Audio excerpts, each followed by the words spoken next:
Hello students, this is जय प्रजापति। मैं स्वागत करता हूं हमारे यूट्यूब के चैनल पर। आज हम पढ़ेंगे 10th आरबीएससी साइंस का चैप्टर नंबर 1, जिसका नाम है भोजन एवं मानव स्वास्थ्य। ये हमारे बोर्ड एग्जाम में 4 मार्क्स का आता है। तो इस चैप्टर में हम 4 मार्क्स के बनने वाले सभी क्वेश्चंस के बारे में डिस्कस करेंगे और इस चैप्टर में बहुत सी चीज़ों के बारे में हम डिस्कस करेंगे, जैसे कि हमारे ह्यूमन हेल्थ से रिलेटेड है या भोजन से रिलेटेड है। ये चैप्टर बहुत ईजी लैंग्वेज में है, तो हम बस इस चैप्टर के बारे में डिस्कस करते हैं। सबसे पहले हम इसमें डिस्कस करेंगे हमारे बैलेंस फूड के बारे में, जिसे हम कहते हैं संतुलित भोजन।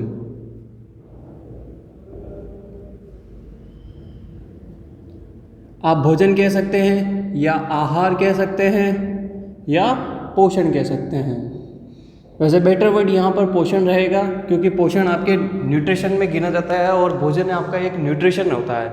तो इस संतुलित भोजन का मतलब वो होता है जिसके अंदर आपके डेली रिक्वायरमेंट की सारी चीज़ें उसमें उपलब्ध हो, यानी उसमें सारी चीज़ें प्रेजेंट हो, जैसे कार्बोहाइड्रेट,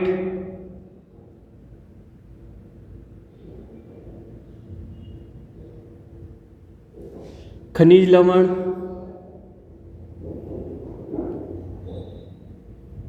विटामिन, वसा और जल। अब आप देखिए कि ये जो सभी चीज़ें हैं ये हमारे भोजन में उपस्थित होनी चाहिए। क्या होनी चाहिए?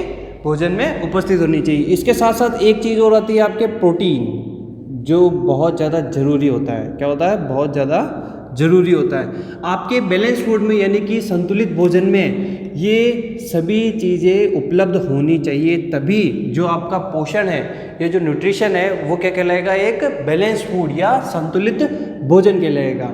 यानी कि ये जो 6 चीज़ें मैंने लिखी है, ये आपके डेली रिक्वायरमेंट फूड के अंदर, यानी कि आप डेली जो भोजन लेते हैं उसके अंदर ये हर एक इक्वल परसेंटेज में होना चाहिए, यानी कि बराबर प्रतिशत मात्रा में होना चाहिए, तभी आपका जो भोजन है वो संतुलित कहलाएगा, वरना नहीं कहलाएगा। अगर इसमें से भी किसी का भी परसेंटेज बिगड़ जाता है, क्या हो जाता है? बिगड़ जाता है तो आपका जो भोजन है वो संतुलित ना होकर असंतुलित हो जाएगा।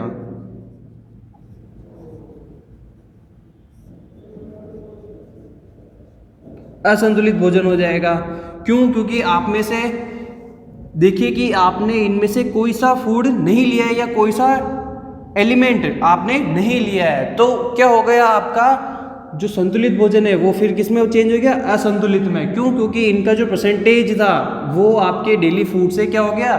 थोड़ा बिगड़ गया। इसलिए जो आपका वो फूड है वो फिर क्या हो गया? असंतुलित हो गया।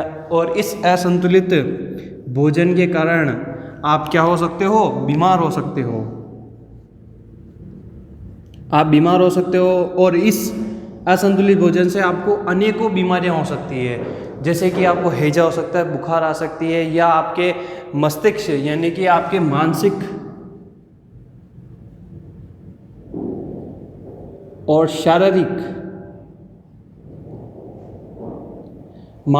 शारीरिक दोनों अवस्थाएं आपकी गड़बड़ा सकती है, यानी दोनों असंतुलित हो सकती है।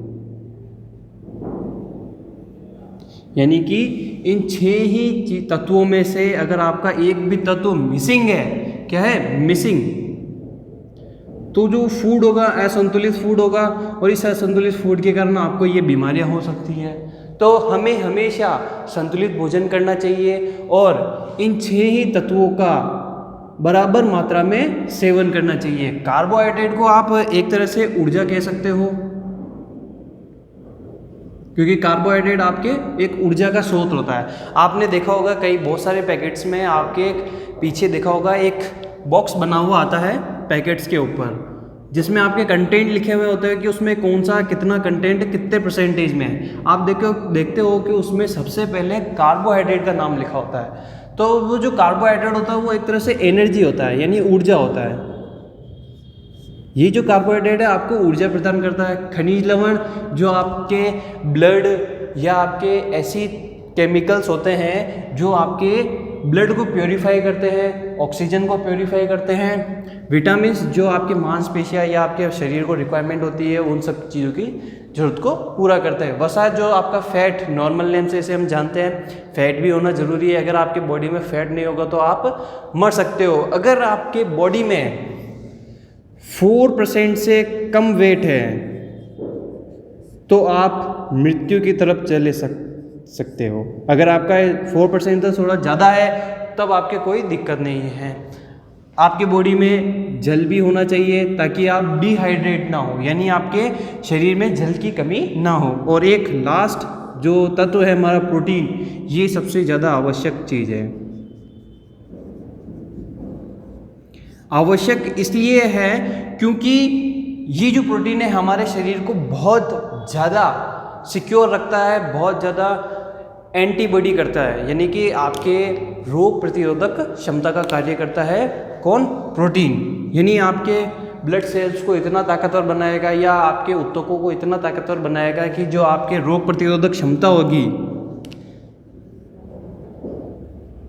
रोग प्रतिरोधक यानी कि रोगों से लड़ने की जो ताकत होगी उसे बढ़ाएगा। और एक बात बता दूं इसमें प्रोटीन में कि जो प्रोटीन है वो आपके गर्भवती यानी जो प्रेग्नेंट लेडी होती है उन्हें ज़्यादा ज़रूरत होती है, और एक युवकों को यानी जो आपके यंग मैन होते हैं उनको इस चीज़ की ज़्यादा ज़रूरत होती है। क्योंकि आपके यंग एज में आपके मसल्स बढ़ते हैं और आपके कुछ चोटें भी लगती है, तो उसमें क्या होता है कि आपके जैसे ही प्रोटीन लेना स्टार्ट करते हो आप, तो आपके जो मसल्स वगैरह होंगे वो रिपेयर होने लग जाएंगे। और जो प्रेग्नेंट लेडी होंगे उनमें जो भ्रूण बनना होगा वो थोड़ा सही तरीके से और स्वस्थ भ्रूण बनेगा। ये था हमारा बैलेंस फूड। आप सभी ने देखा कि बैलेंस फूड हमारे लिए डेली जीवन में बहुत इम्पोर्टेंट होता है।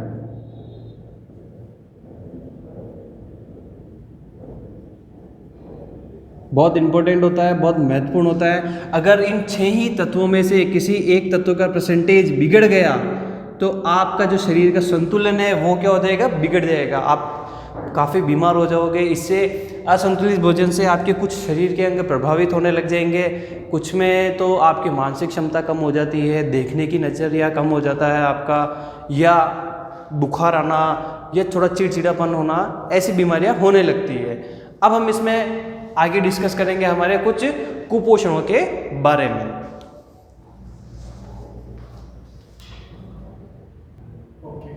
अब हम पढ़ेंगे हमारे कुछ कुपोषण के बारे में। कुपोषण का मतलब ये होता है कि आपके संतुलित भोजन में कार्बोहाइड्रेट, प्रोटीन, वसा, जल, खनिज लवण या विटामिन में किसी की भी कमी हो जाती है तो हमारे शरीर में क्या हो जाता है? कुपोषण हो जाता है। तो इस कुपोषण के बारे में हम डिस्कस करते हैं। सबसे पहले हम डिस्कस करेंगे हमारे विटामिन कुपोषण के बारे में। विटामिन जो होता है वो हमारे बैलेंस फूड यानी संतुलित भोजन का एक बहुत ही महत्वपूर्ण हिस्सा होता है। ये एक छोटा सा हिस्सा है, अगर इसका परसेंटेज इनबैलेंस हो जाता है तो हमें बहुत सारे रोग घेर लेते हैं। देखिए कि मैंने आपके सामने विटामिन्स की कुछ एक टेबल बनाई है। ये हमारे बैलेंस फूड में रिक्वायरमेंट होते हैं और इनकी कमी से कौन से रोग होते हैं और उसके लक्षण क्या है, तो हम उसके बारे में डिस्कस करते हैं। सबसे पहले हम डिस्कस करेंगे हमारे विटामिन ए के बारे में। विटामिन ए है, अगर इसकी कमी हो जाती है हमारे बैलेंस फूड में, संतुलित भोजन में, तो हमें रतौंधी रोग हो जाता है। क्या हो जाता है? रतौंधी रोग। रतौंधी रोग वो रोग है जिसके अंदर प्रकाश या रात्रि में या रात में क्या होता है? दिखाई देना बंद हो जाता है, यानी आपको रात में कम दिखाई देता है। तो विटामिन ए की कमी से कौन सा रोग हो गया? रतौंधी रोग। ये आपके 1 मार्क्स के अंदर क्वेश्चन आ सकता है कि विटामिन ए की कमी से होने वाले रोग और उसके लक्षण के बारे में लिखिए। तो आपको क्या लिखना है? विटामिन ए की कमी से रतौंधी रोग होता है और इस रोग के लक्षण क्या है? प्रकाश या रात में दिखाई नहीं देना। अब हम डिस्कस करते हैं हमारे अगले विटामिन के बारे में, जिसका नाम है विटामिन B1। विटामिन बी होता है एक्चुअली, वैसे इसके 3-4 कैटेगरी होती है, जैसे B1, B2, B3, B12 या B6, ये बहुत सारे विटामिन होते हैं बी के। विटामिन B1 को थायमिन भी कहते हैं। आपके क्वेश्चन आ सकता है कि विटामिन बी का रासायनिक नाम या वैज्ञानिक नाम क्या है, तो क्या है? थायमिन। विटामिन B1 की कमी से आपको बेरी-बेरी रोग हो जाता है, और इस बेरी-बेरी रोग में क्या होता है? आपकी हृदय की धड़कन कम होने लग जाती है। क्या होती है, हृदय की धड़कन कम होती है। और इस हृदय की धड़कन के कम होने से आपकी मांसपेशियाँ और तंत्रिका तंत्र यानी जो आपका नर्वस सिस्टम है वो बहुत कमज़ोर हो जाता है। तो आपका देखिए 1 नंबर का मार्क्स में एक क्वेश्चन और बन गया कि बेरी रोग के लक्षण लिखिए, या बेरी रोग किस विटामिन की कमी से होता है। अब डिस्कस करते हैं हमारे अगले विटामिन के बारे में, जिसका नाम है विटामिन B2, और इसे हम कहते हैं राइबोफ्लोविन। राइबोफ्लोविन इसका साइंटिफिक नेम है। अब इससे होने वाला रोग भी इसी के साइंटिफिक नेम से ही जुड़ा हुआ है। क्या है, राइबोफ्लोविनोसिस। क्या है, राइबोफ्लोविनोसिस। अब इस रोग के कारण क्या होता है तो वो देखिए, क्या है यहाँ पर मुख के किनारे यानी आपका जो माउथ है यानी जो मुंह है उसके अंदर की साइड और होठ जो आपके लिप्स उसकी त्वचा क्या होती है, फटने लगती है। जैसे आपने देखा कि सर्दियों में जो आप देखते हो कि आपके होठ क्या होते हैं, फटने लगते हैं, वो इसी की वजह से फटने लगते हैं। और आपकी जो मेमोरी है वो क्या हो जाती है, कम हो जाती है, यानी स्मृति जो है वो कम होती है, यानी आप थोड़ा कम याद रख पाते हो किसी चीज़ को। तो आपके बैलेंस फूड में इसकी रिक्वायरमेंट मेरी राय है तो बहुत ज़्यादा होनी चाहिए, क्योंकि आपकी ये सीधे किससे रिलेटेड है, मेमोरी से यानी स्मृति से रिलेटेड है। अगला विटामिन है हमारे पास विटामिन B3, जिसका नाम है नाइसिन। ये एक साइंटिफिक नेम है, नाइसिन। इसकी कमी से क्या हो जाता है, पेलेग्रा हो जाता है। अब इस पेलेग्रा में क्या होता है, आपकी जो जीभ यानी टंग और आपकी स्किन के ऊपर पपड़ियाँ जमने लग जाती है, यानी आपके हाथ फटने लग जाते हैं और जीभ के ऊपर क्या होता है, आपके कुछ पपड़ियाँ जम जाती हैं। अब अगला जो है आप विटामिन C, इससे आप भली भांति परिचित हैं, और इसमें जो इसका दूसरा नाम है एस्कार्बिक अम्ल। एस्कार्बिक अम्ल वो होता है जो स्वाद में खट्टा होता है, और ये आपके नींबू, संतरे, आंवला इनमें ज़्यादा होता है। तो आपके फ्रूट्स की रिक्वायरमेंट यानी जो खट्टे फ्रूट्स होते हैं यानी संतरा हो गया, नींबू है, आंवला है, उनमें ये पाया जाता है। तो अगर ये कम है आपके बैलेंस फूड में तो आपको स्कर्वी रोग हो जाता है। क्या हो जाता है, स्कर्वी रोग हो जाता है। इस स्कर्वी रोग के कारण क्या हो जाता है, आपके मसूड़ों में खून आने लग जाते हैं। क्या हो जाता है, आपके मसूड़ों में खून आने लग जाते हैं, और त्वचा पर चकत्ते बन जाते हैं, यानी आपके त्वचा जो है उसके ऊपर कुछ धब्बे आने लग जाते हैं। जैसे आपने देखा होगा आपके बड़े भाई बहन या किसी काका बाबा में, तो उनके क्या होता है, आपके शरीर के धब्बे आते हैं कुछ होके, तो वो इस विटामिन C की कमी से आते हैं। अगला हमारा विटामिन D, इसे हम कहते हैं कैल्सीफिरोल। क्या है, कैल्सीफिरोल। ये थोड़ा आपकी कैल्शियम से रिलेटेड इसका नाम इसलिए है कैल्सीफिरोल। इसकी कमी से रैकेट्स एक रोग होता है, जिसमें क्या होता है, आपके जो पैरों की मोस्टली आपके पैरों पर इफेक्ट करता है। इसमें क्या होता है, आपके पैरों की जो हड्डियां हैं वो क्या हो जाती है, इसमें मुड़ जाती है और घुटने पास आ जाते हैं, जैसे हम नॉक नीज भी कहते हैं। तो आपने देखा कि ये जो विटामिन्स है 6 ही प्रकार के, इन सब की रिक्वायरमेंट हमारे डेली फूड में होनी चाहिए, ताकि हमें क्या हो कि ये सब रोग ना हो। तो आपने देखा कि विटामिन कुपोषण बहुत हानिकारक होता है हमारे शरीर के लिए। इनमें से किसी भी एक विटामिन की कमी से हमें बहुत सारे रोग घेर सकते हैं। अब हम डिस्कस करेंगे हमारे अगले कुपोषण के बारे में, जिसका नाम है प्रोटीन कुपोषण।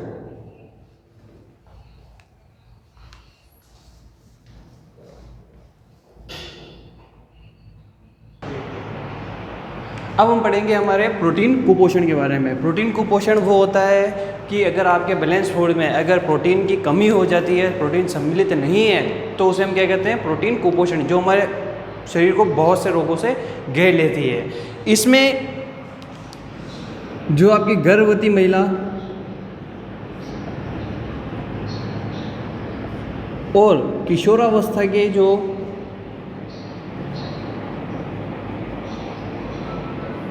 युवक या युवती हैं, उनको इस चीज़ की सबसे ज़्यादा ज़रूरत होती है। क्यों? क्योंकि ये जो अवस्थाएं होती है वो आपके शरीर को बढ़ाती है और रोग प्रतिरोधक क्षमता भी बढ़ाती है। प्रोटीन जो है आपके शरीर में बहुत ज़्यादा रिक्वायरमेंट होती है इसकी, क्योंकि ये क्या करता है, आपके प्रतिरोधक का काम करता है। क्या काम करता है? प्रतिरोधक का। अगर इसकी कमी हो जाती है तो हमें क्या हो जाता है, प्रोटीन कुपोषण। ये जो प्रोटीन कुपोषण है मोस्टली आपके गरीब बच्चों या उनमें देखने को मिलता है कि गरीब बच्चे क्या होता है कि उनमें खाने पाने की या संतुलित भोजन लेने की क्षमता नहीं हो पाती, या इतने वो कैपेबल नहीं होते कि वो संतुलित भोजन ले सके, तो उनमें मोस्टली प्रोटीन कुपोषण ज़्यादा देखा गया है। तो उनको जो 2 रोग होते हैं उस प्रोटीन कुपोषण के कारण, पहला तो रोग होता है क्वाशियरकोर रोग। ये एक बहुत खतरनाक रोग है मेरी नज़र में, क्योंकि इसमें क्या होता है, बच्चों का पेट फूल जाता है। पेट फूल जाने के कारण उनको भूख कम लगती है। क्या होती है? भूख कम लगती है। उनको भूख कम लगती है और उनका जो स्वभाव है इसमें चिड़चिड़ा हो जाता है। क्या हो जाता है? स्वभाव चिड़चिड़ा हो जाता है और उनकी जो त्वचा है पीली, शुष्क और काली धब्बेदार होने लग जाती है उनके ऊपर, यानी कि स्किन के ऊपर पीली होती है, फिर उनके ऊपर काले धब्बे आने लग जाते हैं।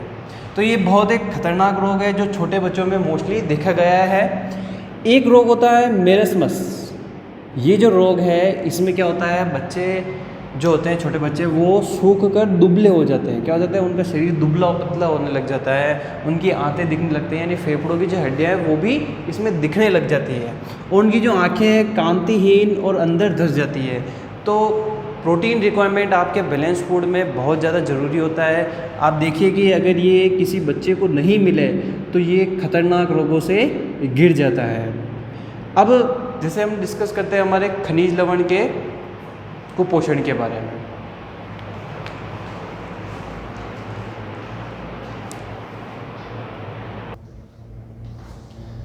अब हम डिस्कस करेंगे हमारे खनिज कुपोषण के बारे में। बैलेंस फूड में ये भी एक बहुत महत्वपूर्ण पार्ट होता है हमारे लिए। अब इसकी कमी से बहुत सारे रोग हो जाते हैं। तो अब मैं कुछ ऐसे तत्वों के बारे में बताऊंगा जो हमारे लिए काफ़ी ज़रूरी होते हैं, या हमारे शरीर में उनकी रिक्वायरमेंट काफ़ी ज़रूरी होती है। तो सबसे पहले हम डिस्कस करेंगे हमारे सोडियम। सोडियम एक धातु है। देखिए ये जितने भी खनिज लिखे हुए हैं मैंने, ये सब एक धातु है। तो खनिजों के अंदर हमेशा मिनरल्स, यानी कि मिनरल्स के अंदर हमेशा आपके धातुएं आती है या उनसे बनने वाले यौगिक आते हैं। तो सोडियम, देखिए सोडियम का प्रमुख स्रोत क्या है हमारे लिए? साधारण नमक हो गया, मछली है, मांस है, अंडे और दूध है। साधारण नमक का जैसे फॉर्मूला आप सभी को पता है NaCl होता है, यानी कि सोडियम क्लोराइड होता है। तो उसमें क्या है? सोडियम है आपके। तो सोडियम का जो प्रमुख कार्य होता है हमारे शरीर के लिए वो क्या होता है? मांसपेशियां संकुचन करना, यानी कि मांसपेशियों को सही बैलेंस करना है, उनके आकृति को बनाए रखना। तंत्रिकीय आवेश संचरण, यानी कि आपका जो नर्वस सिस्टम है उसको तेज करना है। यानी आप जैसे गर्म पानी को छूते हो तो पता चलता है कि जो पानी है वो क्या है? गर्म है। तो उस जो नर्वस सिस्टम में जो आवेश संचरण होता है वो किसके द्वारा होता है? सोडियम के द्वारा होता है। शरीर का विद्युत अपघटन करना। अब आप सोच रहे होंगे कि शरीर का भी क्या विद्युत अपघटन होता है क्या? बिल्कुल होता है, क्योंकि आपके शरीर में 10⁻⁻29 एम्पियर की आपके बिजली होती है शरीर में। तो वो बिजली होती है वो आपके लवणों के द्वारा बनती है, जैसे NaCl लवण हो गया, और भी बहुत सारे लवण होते हैं आपके शरीर में। उनका अपघटन करके क्या होता है? आपके शरीर में थोड़ा विद्युत का संचलन होता है। और पूरे शरीर को, यानी कि इन सब कार्यों के द्वारा पूरे शरीर को क्या करना? संतुलन बनाना। अगला जो हमारा मिनरल है वो क्या है? पोटेशियम। पोटेशियम सोडियम की तरह एक धातु है।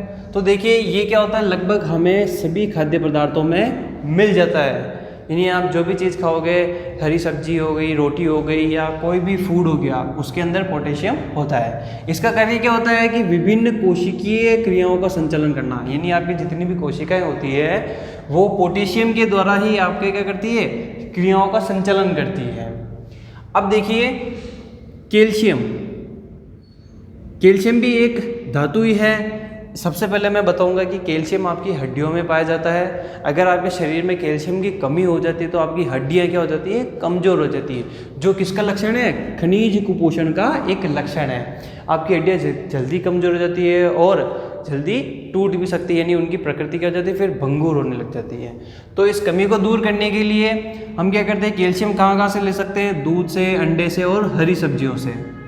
तो इसका कार्य क्या होता है कि विटामिन डी, जैसा कि हमने पढ़ चुके हैं विटामिन में, विटामिन डी के साथ मिलकर हड्डियां व दांतों को मजबूती प्रदान करने का ये कार्य करते हैं, क्योंकि आपकी हड्डियों में क्या होता है? कैल्शियम होता है। अब डिस्कस करते हैं हमारे फॉस्फोरस के बारे में।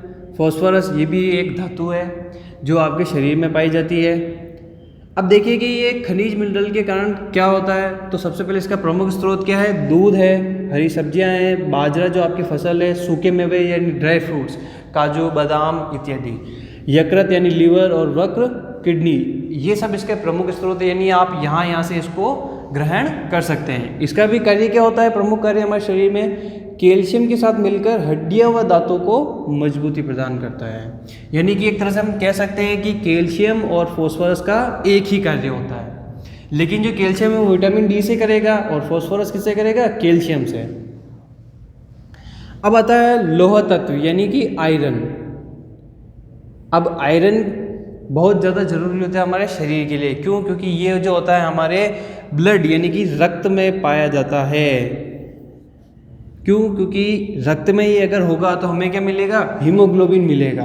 अगर आपके शरीर में आयरन की कमी है तो आपके रक्त में हीमोग्लोबिन कम हो जाएगा और उससे आपका शरीर क्या हो जाएगा, पीला पड़ने लगेगा और कमज़ोर हो जाएगा काफ़ी।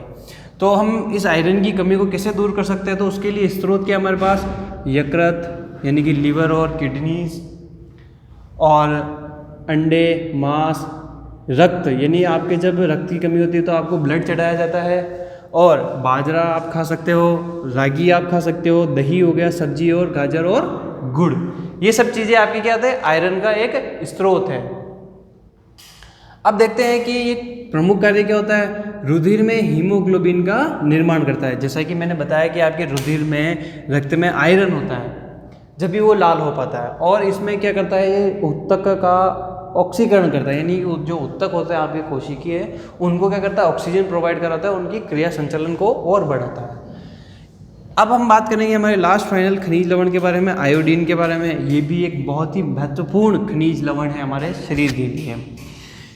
इसकी कमी से आपको थायराइड जो ग्रंथि होती है उसका क्रिया को ये मंद कर देता है। अगर इसकी कमी हो गई आयोडीन की, किसकी, आयोडीन की कमी से आपकी जो थायराइड ग्रंथि है उसकी क्रिया मंद पड़ जाती है और आपको गलगंड या घेंगा रोग हो जाता है। गलगंड या घेंगा रोग हो जाता है आपको। गलगंड का ये उपनाम है घेंगा रोग।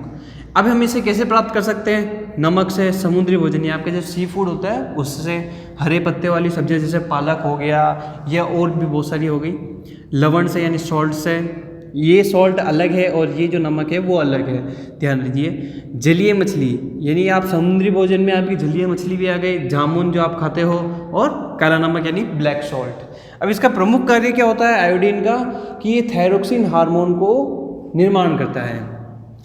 आई होप कि आपको ये खनिज कुपोषण की टेबल आपको समझ में आ गई होगी कि खनिज हमारे शरीर के लिए कितने ज़्यादा महत्वपूर्ण हैं। सबसे ज़्यादा महत्वपूर्ण आपके लिए एक तो आयरन है, कैल्शियम है और आयोडीन है, क्योंकि ये तीनों जो खनिज लवण है वो हमारे सीधे सीधे हमारे शरीर के ऊपर असर करते हैं। तो अब हम मानव स्वास्थ्य की तरफ बढ़ते हैं कि ये जो कुपोषण है यही खत्म होते हैं। अब हम बढ़ेंगे हमारे मानव स्वास्थ्य की तरफ। मानव स्वास्थ्य के हम ऐसा ले सकते हैं कि आप जब एक स्वस्थ शरीर होगा वो कब होगा, जब हम बैलेंस फूड लेंगे या नियमित व्यायाम करेंगे या अच्छी अच्छी चीज़ों का ग्रहण करेंगे। इन सब चीज़ों से हमारे स्वास्थ्य को इफ़ेक्ट पड़ता है। तो अब हम उसके बारे में डिस्कस करते हैं।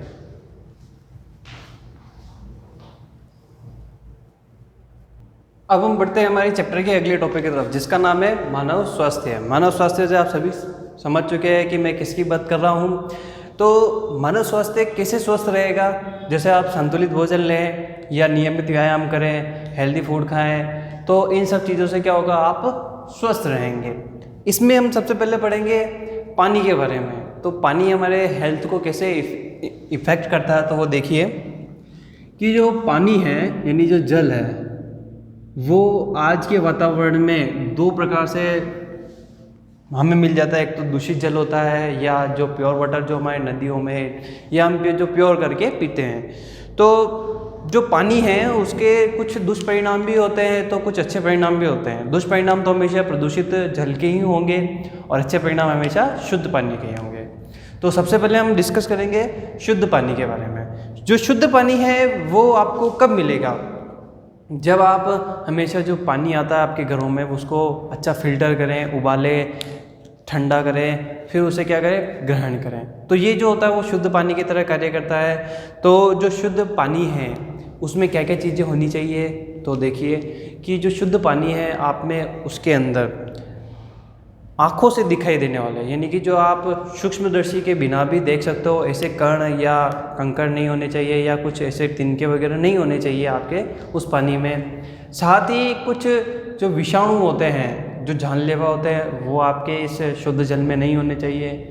आपको पानी हमेशा उबाल कर, छान कर, ठंडा कर उपयोग में लेना चाहिए। और आप, जहाँ तक मेरी राय है, आपको मिट्टी से बने जो बर्तन होते हैं आपके पानी पीने के, जिसे हम मटका कहते हैं या घड़ा कहते हैं, उसमें आपको पानी रखना चाहिए ताकि उसमें क्या हो, काफ़ी मिनरल्स आपको मिल सके।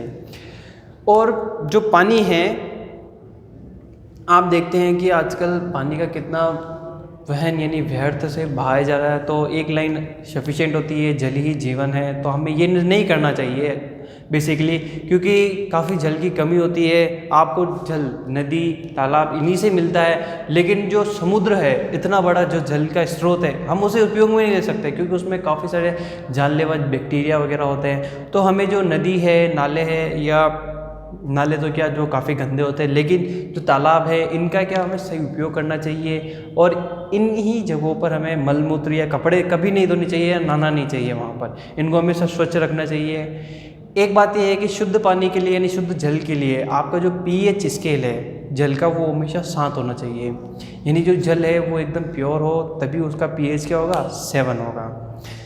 बेसिकली क्या होता है कि आपकी जो शुद्ध जल है वो आपके शरीर को अच्छा रखता है, ठंडा रखता है, डिहाइड्रेट नहीं होने देता है। अगर आप प्रतिदिन 8 से 10 गिलास यानी कि लगभग 1 लीटर अगर आप पानी पीते हो तो आपके शरीर को डिहाइड्रेशन होने से बचाता है जल। आपके अनावश्यक चर्बी नहीं जमा होती है पानी पीने से। और आपके जो जल है वो क्या करता है, आपके हृदय को बराबर ऑक्सीजन देता है। वो आंतों के द्वारा जब उसका अवशोषण होता है तो वो रुधिर में के हर एक कण में क्या होता है, आपके ऑक्सीजन पहुंचाता है। ऐसे बहुत सारे कार्य होते हैं जो आपके शुद्ध जल द्वारा किए जाते हैं। तो डॉक्टर भी आपको सलाह करता है कि पानी ज़्यादा पीना चाहिए, जिससे क्या हो, हमारा शरीर स्वस्थ रहे, ठंडा रहे और हमारे सोचने की क्षमता भी क्या हो, अच्छी हो, ताकि क्या उससे जो ऑक्सीजन मिलती है पानी से, हमारे शरीर को जो ऑक्सीजन मिलती है हमारे ऊतकों को, कोशिकाओं को, वो प्रॉपर पहुंच सके हमारे नियमित जल ग्रहण करने से। एक जल होता है आपकी जो दूषित जल होता है। दूषित जल आप सभी जानते हैं कि हमारे शरीर को कैसे इफ़ेक्ट करता है, कि जो दूषित जल है उससे आपको काफ़ी सारे संक्रमित रोग हो जाते हैं, यानी जो वायरल हो जाते हैं वो काफ़ी सारे होते हैं, जैसा कि हैजा हो गया या आपके संक्रमित रोग, जुखाम, सर्दी वगैरह, ऐसे काफ़ी सारे रोग हो जाते हैं आपके दूषित जल के कारण। तो हमें क्या करना चाहिए, उस दूषित जल से बचना चाहिए। बेसिकली अच्छी ये बात है कि हमें दूषित जल से बचना चाहिए। एक बालानारू नाम का रोग हुआ था राजस्थान में, जिसका रोगजनक था आपके ड्रैगनकुलस डेफिनियोसस। ये जो था वो एक मादा रोगाणु था, आपके शरीर में, मानव शरीर में पाया जाता है। ये मानव शरीर से बाहर निकलकर अंडे देता है, फिर ये तालाबों और ये इनमें पहुंच जाता है। तो इन तालाबों और इनसे पहुंचने के कारण फिर क्या होता है कि ये दूसरे लोगों के शरीर में भी जाता है। एक टाइम ऐसा था कि राजस्थान में इसका काफ़ी महामारी फैल गई थी, यानी बहुत ज़्यादा ये रोग होने लगा था। सन 2000 में, यानी ईयर 2000 के अंदर इसके लिए एक मिशन चलाया गया था, जिसके तहत आपके स्वच्छता बनाई गई थी या जल को शुद्ध किया जाने लगा। इसके कारण क्या हुआ कि आज प्रेजेंट टाइम में राजस्थान में इसके कोई भी पेशेंट नहीं मिलते हैं। तो हमने देखा कि ये जो है मानव स्वास्थ्य पे जो जल है वो काफ़ी किस तरीके से इफ़ेक्ट करता है। दूषित जल तो दूषित परिणाम ही देगा, जो स्वच्छ जल है वो स्वच्छ परिणाम देगा, यानी आपके शरीर को हेल्दी रखेगा। एक हम बात करते हैं हमारे मोटापे के बारे में। यानी जो मोटापा होता है आपके शरीर में वो कैसे होता है, क्या होता है। तो जो मोटापा होता है वो आपके शरीर में, आप जानते हैं कि एक्स्ट्रा फूड खाने से, यानी कि आपके अनावश्यक फूड खाने से हो जाता है। अगर आप खाना खा रहे हो फिर आप बैठ जाते हो, क्या हो जाता है, बैठ जाते हो, तो खाना खाने के बाद भी आपका क्या होता है, फूड डाइजेस्ट नहीं हो पाता है। और उस फूड डाइजेशन नहीं होने के कारण क्या हो जाता है, आपके शरीर में एक्स्ट्रा फैट जमा होने लग जाता है। अब ये एक्स्ट्रा फैट जमा हो रहा है तो वो किस वजह से हो रहा है? न तो आप कोई एनर्जेटिक वर्क कर रहे हो, न आप कोई व्यायाम कर रहे हो, या कोई ऐसा काम कर रहे हो जिससे आपके जो फूड है, जो हैवी फूड है, वो क्या हो, डाइजेस्ट हो। मोटापा होने का एक कारण ये भी है कि आप क्या करते हो कि आपकी जो कैलोरी जितनी है, आपके डेली लाइफ में जितनी कैलोरी लेनी चाहिए उससे ज़्यादा कैलोरी ले लेते हो। जैसे मैं एक एग्जांपल ले लेता हूँ कि आपको डेली लाइफ में यानी कि एक दिन में 1500 कैलोरी चाहिए, आप ग्रहण कर रहे हो 2000 कैलोरी। आपका शरीर केवल 1500 ही डाइजेस्ट कर सकता है, बची हुई जो 500 है वो आपके किस में कन्वर्ट हो जाएगी? फैट में, यानी कि मोटापे में आपके कन्वर्ट हो जाएगी, जिससे आपका शरीर क्या हो जाएगा? फूल जाएगा। और इसका एक परीक्षण किया जाता है आपके BMI से, BMI से यानी कि बॉडी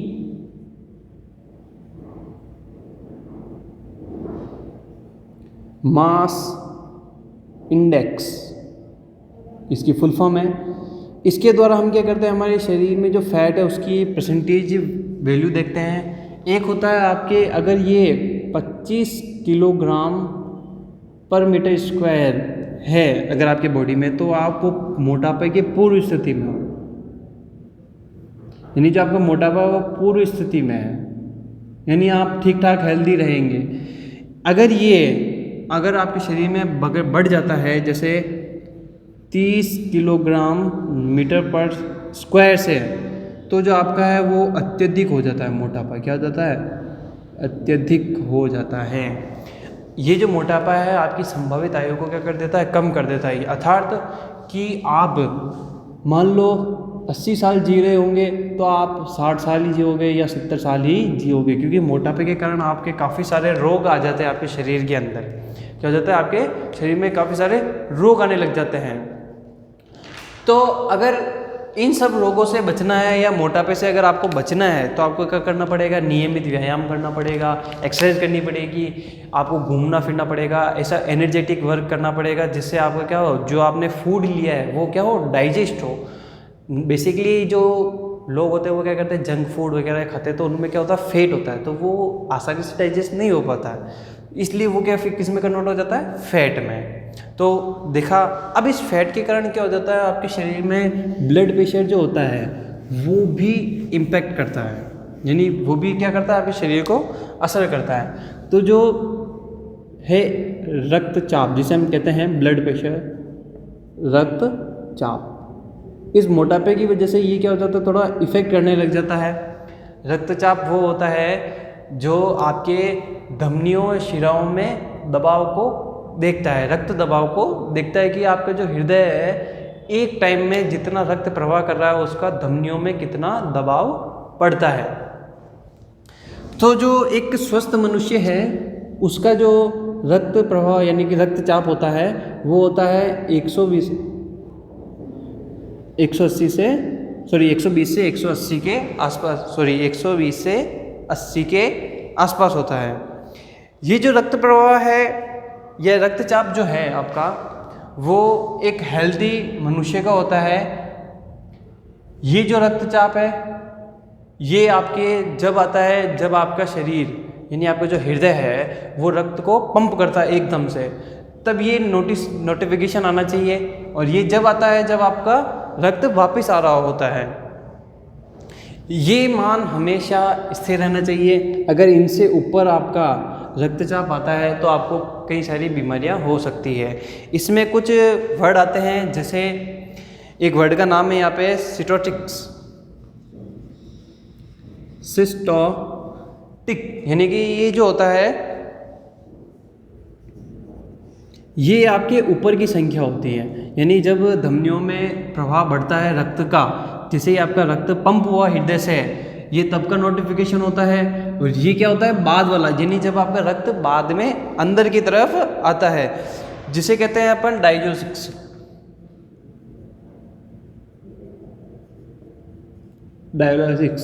ये जो होता है वो बाद का प्रेशर होता है और ये पहले का प्रेशर होता है, यानी जब रक्त प्रवाह यानी जाता है और ये रक्त आता है तब का ये होता है। तो हमें इस रक्तचाप को बनाए रखना चाहिए, यानी ये कभी बिगड़ना नहीं चाहिए। इससे आपको दो तरह की बीमारियां हो जाती है। एक तो होता है लो ब्लड प्रेशर यानी कि निम्न रक्तचाप,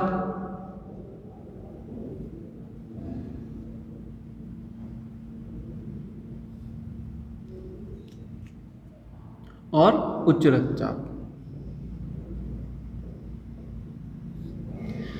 अब ये जो रक्तचाप है आपके, वो क्या करते हैं, लो ब्लड प्रेशर वाले में क्या होता है, उनमें जो शरीर है वो यानी जो हृदय है वो क्या करता है, आपके रुधिर का जो प्रभाव वो थोड़ा कम करने लग जाता है, यानी धमनियों पर आपके जो रुधिर का दबाव है वो क्या हो जाता है, इस प्रेशर से कम होने लग जाता है। तो आपको ब्लड प्रेशर की यानी लो ब्लड प्रेशर की बीमारी होने लग जाती है। लो ब्लड प्रेशर थोड़ी हार्मफुल बीमारी है, ये आपको चक्कर आ सकते हैं इससे और आप नीचे गिर सकते हो। तो आपको हमेशा इस चीज़ का ध्यान रखना चाहिए कि आपके कभी निम्न रक्तचाप नहीं हो। अब उच्च रक्तचाप में क्या होता है कि आपके इस प्रेशर से ज़्यादा प्रेशर आने लग जाता है, जो धमनियाँ हैं उनके ऊपर रुधिर का जो प्रवाह है वो दाब जब डालता है, रुधिर आपका वो थोड़ा ज़्यादा दाब डालता है, जिससे आपको क्या हो, उच्च रक्तचाप होने लग जाता है। इससे से आपको हार्ट अटैक भी आ सकता है। क्या आ सकता है, हार्ट अटैक आ सकता है, चक्कर आ सकते हैं। ये बेसिकली आपके जब मोटापा होता है उसमें ज़्यादा होता है, यानी आप ज़्यादा खाना खा लेते हो तो आपका क्या हो जाता है, ब्लड प्रेशर थोड़ा हाई होने लग जाता है। तो ये नहीं होना चाहिए। इस दोनों को कम करने के लिए आपको लगातार, ये एक डॉक्टर की सलाह होती है कि लगातार 30 मिनट तक आपको पैदल चलना चाहिए।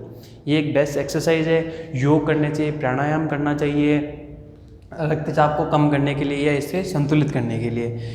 रक्तचाप यानी ब्लड प्रेशर के जो पेशेंट होते हैं उनको हमेशा कम सॉल्टी यानी कि ज़्यादा सॉल्टी नहीं होना चाहिए, इक्वलेंट सॉल्टी होना चाहिए। पोटेशियम युक्त खाना खाना चाहिए उन्हें, और उन्हें टाइम टू टाइम क्या करना चाहिए, इसका टेस्ट कराना चाहिए, यानी ब्लड टेस्ट, ये जो ब्लड प्रेशर का टेस्ट है वो आपको कराना चाहिए। साथ ही साथ आपको इसमें हेल्दी फूड यानी हरी सब्जियां या जो आपके फैटी फूड होते हैं उनसे दूर रहना चाहिए, और आपको दूध लेना चाहिए इसमें, और काफ़ी सारे मिनरल्स, फ्रूट्स वगैरह ये लेने चाहिए। आपको इसमें ब्लड प्रेशर के अंदर आपको बीड़ी, सिगरेट इन सब के लिए मनाही होनी चाहिए, क्योंकि ये जो होते हैं बीड़ी, सिगरेट या नशीले पदार्थ वो आपको ब्लड प्रेशर को इन्फेक्ट करते हैं। आई होप कि आपको मानव स्वास्थ्य समझ में आया होगा। अब हम अगले वाले वीडियो में हम डिस्कस करेंगे हमारे नशीले पदार्थ क्या होते हैं या उनके जेनेटिक्स, यानी कि वो हमारे शरीर को कैसे इफ़ेक्ट करते हैं और वो किन से बनते हैं। Thank you.